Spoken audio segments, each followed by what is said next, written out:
In just a moment, you'll hear James Stewart as the six-shooter, just one of the many great stars brought to you Sundays on NBC. Every Sunday, hear Hume Cronin and Jessica Tandy in The Marriage, Sir Laurence Olivier on Theatre Royal, Lawrence Tibbett with the Golden Voices, Helen Hayes, Frederick March, Rex Harrison, and Lily Palmer on the NBC Star Playhouse. All of them heard only on NBC. James Stewart as the six-shooter.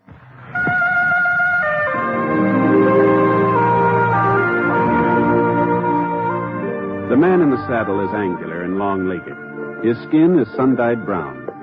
The gun in his holster is gray steel and rainbow mother of pearl, its handle unmarked. People call them both the six-shooter.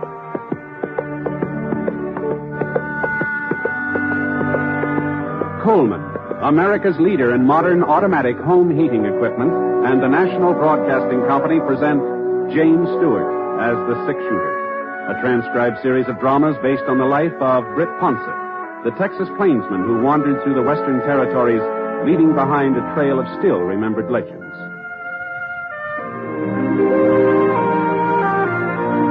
Now, in just a moment, immediately following this important announcement, you'll hear Act One of The Six-Shooter. Have you heard about the Joneses? They're going to Europe for 6 weeks. They'll start in England, then visit Holland, Belgium, France, and Italy. It'll be a wonderful trip, a lifelong dream come true. And someday, it can be your turn to do just as they did. Put your money where it will earn $4 for every $3 you invest in United States savings bonds. Start planning today. United States savings bonds can take you to Europe, too. Now, Act One of The Six-Shooter, starring James Stewart.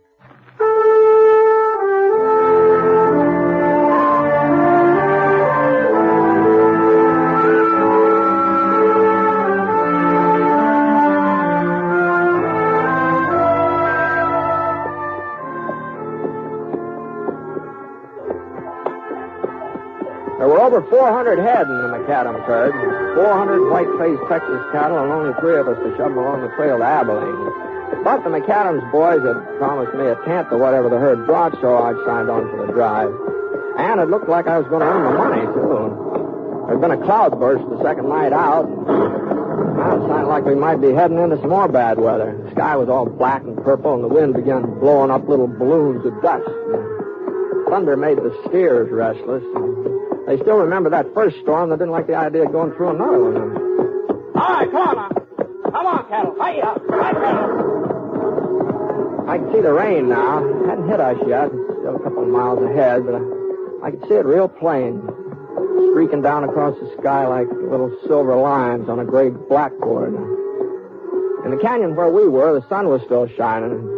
It gave me a sort of funny feeling. Rain and sunshine all at once, sort of like being 2 places at the same time. Bryce McAdams, he came pounding up from behind and reined up alongside of me and Scar. Oh, boy.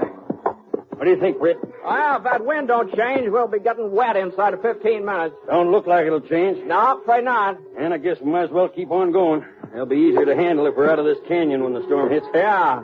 I'll ride up and tell Norm. Okay. Norm! Hey! Yeah? Get the light out. Keep moving. What's the hurry? Weak enough for you? Do as I tell you. Stop beeping. Okay. Come on, move it. Norm will speed him up, Britt. I'm going back and see that there ain't no stragglers. Want me to give Norm a hand? No, I can handle it myself. It's about time he learned how. All right, you're the boss. Yeah. Just keep an eye on him, Britt. Sure. That lightning had hit a pine tree about 50 yards up the side of the canyon. And when it toppled over, it started a couple of boulders rolling down the side of the ravine toward us.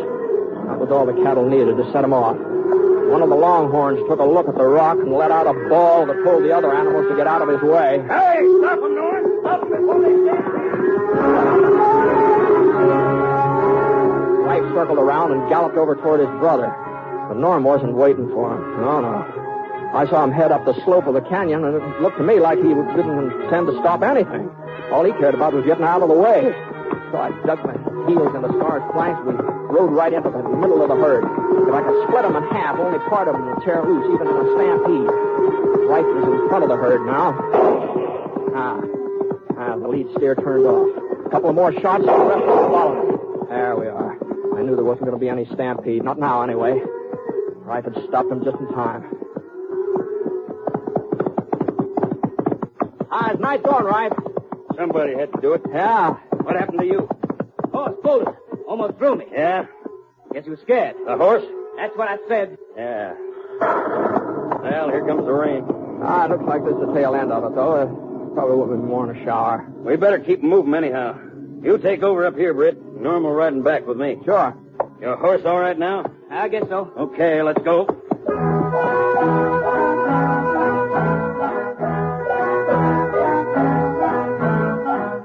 About half an hour later, the rain let up. It was nearly sundown, and a green-yellow rainbow arched up over the hills to the east, and Rife decided to make camp for the night.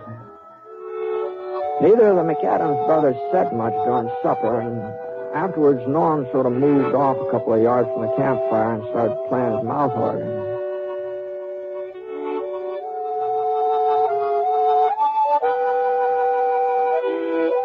What you staring at, Rife? Huh? You heard me. I don't know what you mean. You've been watching me ever since this afternoon when my horse bolted. You've been looking at me the way you used to look when I was a kid and done something you thought was wrong. We almost had a stampede today, Norm. Almost. You was riding front, man. You was the one to stop it. I suppose you've never been on a horse that ran away with you. You was always able to handle that Palomino before. Why do you have to keep nagging? I'm no cattleman. I didn't want to come on this drive in the first place. It's our herd. It's your herd. It was up to me would have sold the ranch years ago. Yeah, maybe you're right. Maybe we ought to sell out.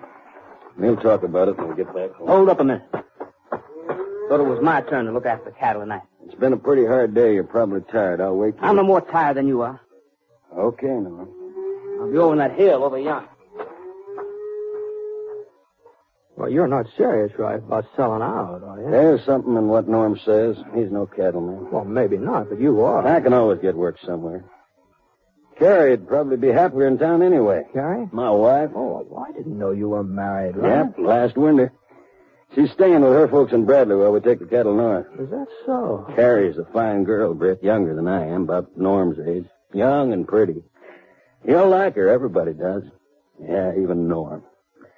First time in our life him and me have ever agreed on anything or anybody. Well, She told me not to take him with us on this drive, said he'd never make it. I should have listened to her. now, he's pretty young, right? This is his first cattle drive. For all we know, his horse maybe did run away with him, you know? Norm did the running, not his horse. He's no good, Britt. I guess it's my fault. I guess I brung him up wrong, but he's no good. You're not his father. You're not to blame for how he turned out. I'm the only father he ever had. Our old man died when Norm was just a baby, and Ma just lasted a couple of years after that. Oh, I'm sorry. I was 13, practically full-grown when she passed on, but Norm was only 4. She made me promise I'd look after him, see he got his schooling and a chance to mount to something. Yeah. Fire's almost out. Oh, here, I'll fix it. I sent him to school, bought him books, but he wouldn't stick it out. It was too much like work.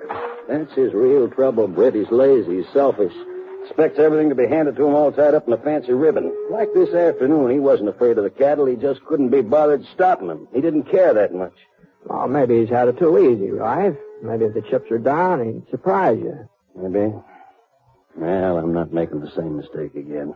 Not with my own kid. With your own? What? Yeah. Carrie's expected. He might be here by now, for all I know. Well, congratulations. Thank Ryan. you. I'll buy you a cigar and have one. Yeah, all right.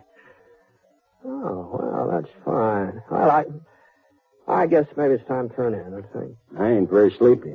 I think I'll go up and, well, see if Norm's all right. Oh, doggone it, Brady is my kid brother. Sure, I know, right? Sure. Good night. Good night. I banked the fire for the night and spread out my bedroll. The moon came up, full moon, kind of a moon you ought to have after a rain. I stretched out flat.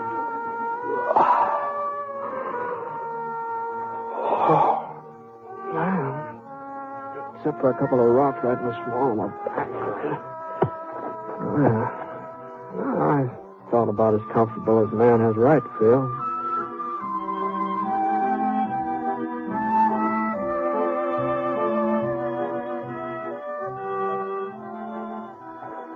Right? No. It's me. Oh. I thought you were looking after the herd. Rife come nosing around. If you don't trust me. So if he wants to stay up all night, that's his business. Sorry. Yeah, we got nothing but heroes on this drive. How do you figure that? Well, you're the six-shooter, ain't you? Supposed to be the fastest man with a gun west of Kansas City. East of there, too, from the way folks tell it. No, you shouldn't believe everything you hear, Norm. I don't. I don't believe you're any faster with a gun than the next man. Probably not. I don't believe you're any faster than me. See that white rock over there? Well? You're good. Go ahead. It's your turn. Well, I'm afraid I'm sort of out of practice of shooting at rocks. I used to do it, but I haven't tried it recently. What do you mean by that? I'm still a kid? I didn't mean anything. You're a good shot. Now, good night. Maybe you think it was an accident I hit it. I hit it. I can do it again. There. See that? Good night. Oh.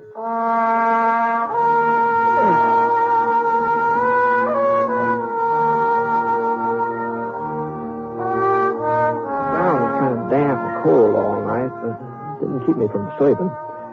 And when I finally woke up, the sun was just starting to shove the sky away from over my head. A couple of seconds, I couldn't quite decide whether to open my eyes or not, but the smell of coffee made me make up my mind. Oh! Morning. Morning. Want some Java? Yeah, thanks. Where's Norm? Taking a bath? Taking a bath? Yeah. Found a water hole the other side of the hill. Oh. He'll be back any minute. Trust Norm to keep himself duded up. Wouldn't surprise me if he showed up wearing a clean shirt. Yeah. Well, you can't blame a fellow for... Yeah, what's this? Oh, that looks like a letter. Oh, here, it's yours. Mine? Well, it says Love, Carrie. Isn't that your wife's name? Carrie? Yeah. Yeah, well, here. Read it to me, Britt. What? Out loud. Read me what it says. Well, I'm not interested in somebody else's mail, Ralph. I especially love letters. Is that what it is? Well, you ought to know. It's yours, isn't it? No, Britt, it ain't. Carrie ain't never written me. She knows I can't read. It's Norm that had the schooling. Remember, Britt, I told you last night. Yeah, I remember. Read me what it says. Go on, Britt, read it.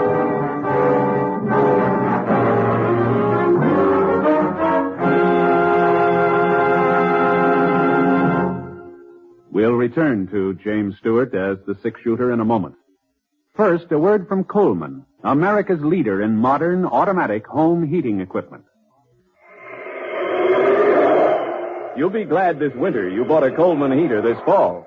Yes, as you sit back in your easy chair, snug and comfortable, you'll be glad you bought a Coleman heater. You'll enjoy floor-to-ceiling warmth in those rooms you could never heat before. Get your Coleman oil or gas heater now during Coleman's big bonus sale. Here's what you get. First bonus, a new low price. Yes, now you can get a dependable Coleman automatic heater at a new low price. Second bonus, a new low operating cost. Coleman saves you up to 25% on heating bills because Coleman gives you maximum heat from your fuel. Third bonus, a 32-piece set of Libby's Safe Edge glassware worth $14. It's free with your new Coleman heater. Get 3 big bonuses. Get your Coleman oil or gas heater now during Coleman's big bonus sale. This sale is for a limited time only. So see your Coleman dealer tomorrow. You'll find his name and address in your telephone directory.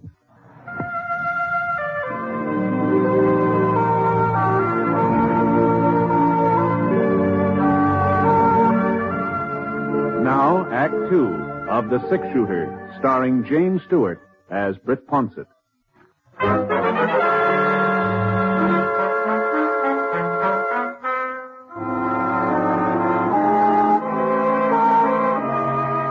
sun was warming the back of my neck as I stood there facing Rife, holding that piece of lavender paper in my hand. I looked down at the letter and then up at Rife again. He was just standing there, waiting, not moving. Not any part of him moving except the vein in his throat that jumped out a little throbs. I'm waiting, Britt. Now, it's not my letter, Rife, and I guess it isn't yours. It concerns me, don't it? It's from Carrie. It's from my wife. Well, that's between you and her. I want to know what it says, what she's been writing to Norm about. Go ahead, Britt. Read it to him. Oh, maybe you'd rather I told you what it says, right? It says, Carrie loves me. that she'll always love me, and it goes into detail. You rotten little whelp! Stay where you are, Rat. You think that gun will stop me? I'll break your neck. You're walking right into it, Rat. Now, put it away, Norm. You wanted a sample of my shooting last night. You put that gun away and you'll get it. What am I supposed to do, take you both on? This isn't my argument. It'll take 3 of us to get that herd to Abilene. I just want to be sure there'll be 3 of us to do it. There ain't going to be 3, Britt. You think on everything for me? All your life you've taken everything, but you're not thinking. All right, that's enough, Rat. Come on now. I meant what I said about finishing that drive. 2 men may not make it, and I'm going to be sure I'm not going to lose that money you promised me. Now, come on. Now, straighten up here. What's the matter with you? You both able to ride now? Yeah. All right. I'm able. Norm, what about you? Sure. All right, now, come on. Let's get started. I dumped out the coffee and covered up the fire while Norm got the horses. We saddled up and got the herd underway.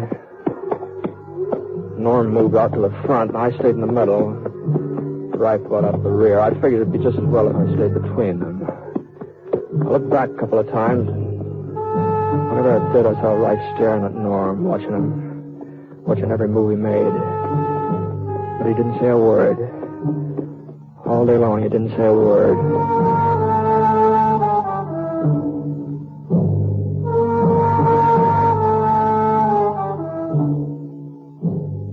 And then at supper time, Rife, he sat off one side, just pecking at his food. I noticed there's nothing wrong with Norm's appetite, though. Any more beans? Yeah, it looks like you finished them up, Norm. Oh? You're kind of hungry tonight, huh? Why not? Just a kid still doing my growing. At least that's what some people think. Uh-huh. Well, as long as you're so full of energy, maybe you wouldn't mind looking after the cattle, huh? Huh? Well, you missed your turn last night, didn't you? Say, you taking over this outfit, Ponce? No. Just a suggestion. I guess somebody's got to run things. Don't look like my brother's holding a very tight rein. See you in the morning. Yeah. Come on, Rife. How about some shut-eye? Okay. Good night. Night. I waited till Rife dropped off, and I closed my eyes. I didn't sleep very long, though. But an hour later, something woke me up. At first, I thought it was a coyote. And then I saw Rife edging off through the brush. You going somewhere, Rife? Huh? Coyote woke you up, too, huh? Yeah. That gun ain't gonna do much good if you're figuring on killing it, Rife. What do you mean? It's empty, Rife. You ain't got no right to interfere. Oh? I was just thinking about that 10% of the herd. I'm gonna kill him, Britt. You can't stop me. Nobody can. He's your brother. No, he ain't. Not anymore. Would a brother do what he did to me? I ain't never had anything I could really call my own. If he wanted something, he took it. I never stopped him. But Carrie is my wife. She belongs to me, and this time I'm going to stop him. Hadn't you better wait and talk it over with her? I waited too long already. Why do you think she didn't want Norm to go with us on this drive? It wasn't because she was afraid he'd never make it. She wanted him there, with her. And at a time like this, she's... Easy now, Rife. Probably want to take over the baby, too, when it comes along. No, come on now. You've got to get some sleep now. You'll feel better in the morning. Come on now. No, I won't feel better in the morning, Britt. I won't feel no better until I'm even with him.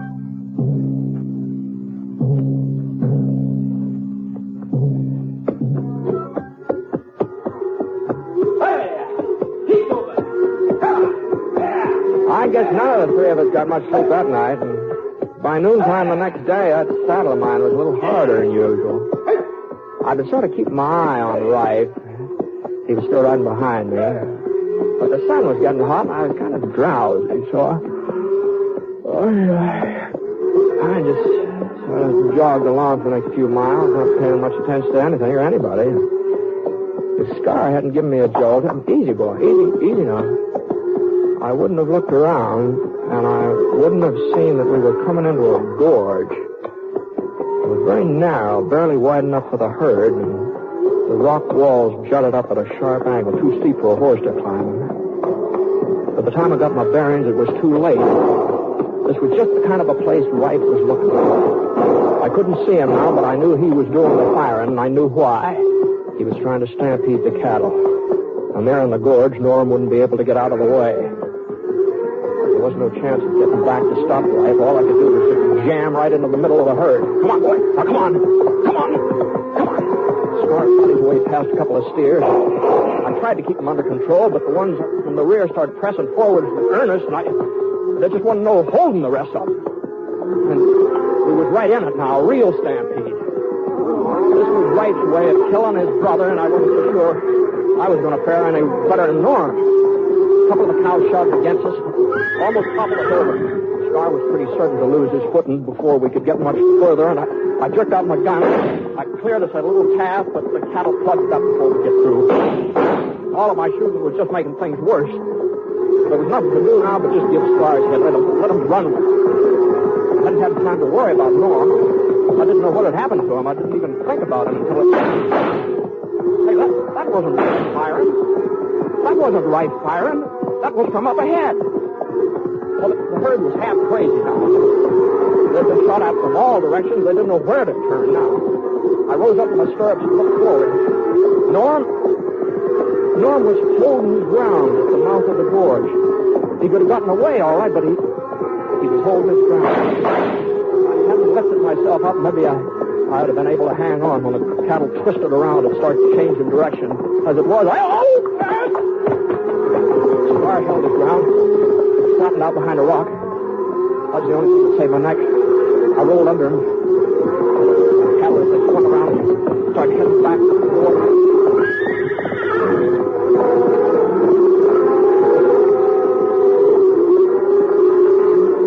In a couple of minutes, I was in the clear. The cattle passed me by. I pulled myself up to my feet, and I looked around. The herd was still out of control. They're charging out the other end of the gorge, and then I got a flash of Rife. Norm must have heard it too. Right! Norm came pounding past me, firing at all the way like a crazy man, trying to get through to his brother.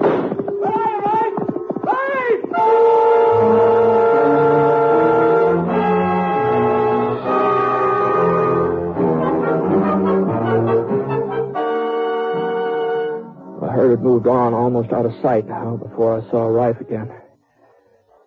He was lying on the ground in a smear of sticky red dust, and Norm was there bending over him when I got up to him. You all right, Rife? I started him, Norm. I figured you'd try to get out of the way, but you didn't run. You stopped him. You stopped him, didn't you, Britt? Yeah. I didn't mean for him to turn on you, Rife. I swear I didn't. I know that. I know it. I saw you trying to get through to me. Why did you want to help me, Norm? I started them so they'd kill you. Why did you want to help me? You're my brother. You're all I got, all I've ever had. You hear that, Britt? You don't hate me. Rife, listen. About Carrie. About that letter. It's all right, Norm. I don't blame you. I don't blame Carrie. But she loves you, Rife. That letter was written a long time ago, before you and her were married, before she even knew you. A long time ago? Yeah, I've carried it with me ever since. I was in love with her, but she wasn't in love with me, not ever. And when you come along, she realized that she's never had anything to do with me since. I only kept the letter so that I could show it to you, and you got to riding me the way you did yesterday. You're telling the truth. You know I am, don't you? Yeah, I guess I do. Sure. I guess I've known it all along. When Carrie told me about us having a baby, I was so happy and proud it almost spilled over. I guess a man couldn't feel that way if he wasn't sure of his wife. Take it easy, Rife. Now, don't try talking too much. What's the matter with you, Britt? You think them cattle finished? No, of course not. You said it'd take all three of us to get to Abilene. That's the way it's going to be. All three of us. Sure. You and Norm and me. Maybe a while before I can get on my legs, but you just give me a couple of hours rest while you're rounding up the herd. couple of hours and I'll be around to...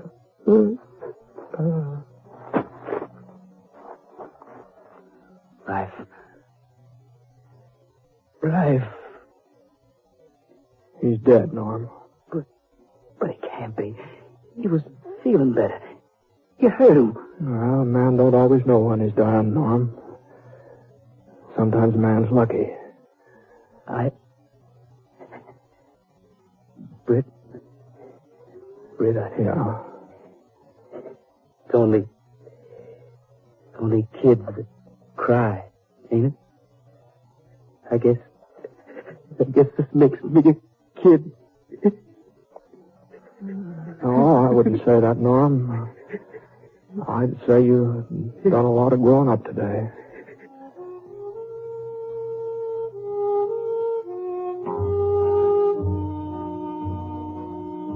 We buried Rice there at the mouth of the gorge and went off to round up the cattle again. We managed to find most of them, and about a week later we hit Abilene. All during that week, I kept wanting to ask Norm about that letter from Carrie, if it was true what he told Rice, if it really had been written a couple of years ago. But somehow, I don't know, the subject never came up. Leastwise, I never found a good time for bringing it up. Besides, it really wasn't any of my business.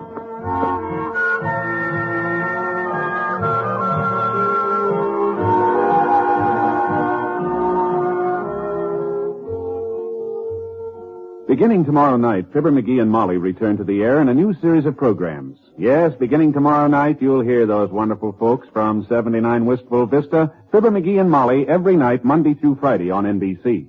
As a matter of fact, this is the week that will see 28 new programs beginning on the NBC Radio Network. And you'll find that an evening with NBC Radio is an evening sure to entertain. So make a date to keep your dial set where you hear the familiar NBC chimes. Your invitation to the best in radio programming.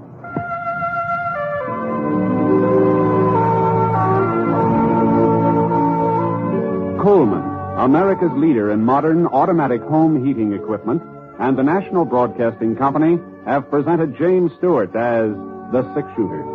Mr. Stewart may currently be seen in the Universal International picture Thunder Bay.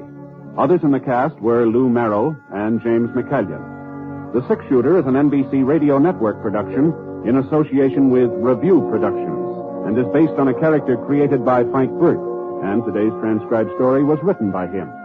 Special music was by Basil Adlam, and the entire production is under the direction of Jack Johnstone. All characters and incidents were fictitious, and any resemblance to actual characters or incidents is purely coincidental. This is Hal Gibney speaking. Listen to Last Man Out, one of the Magic 28, next on the NBC Radio Network.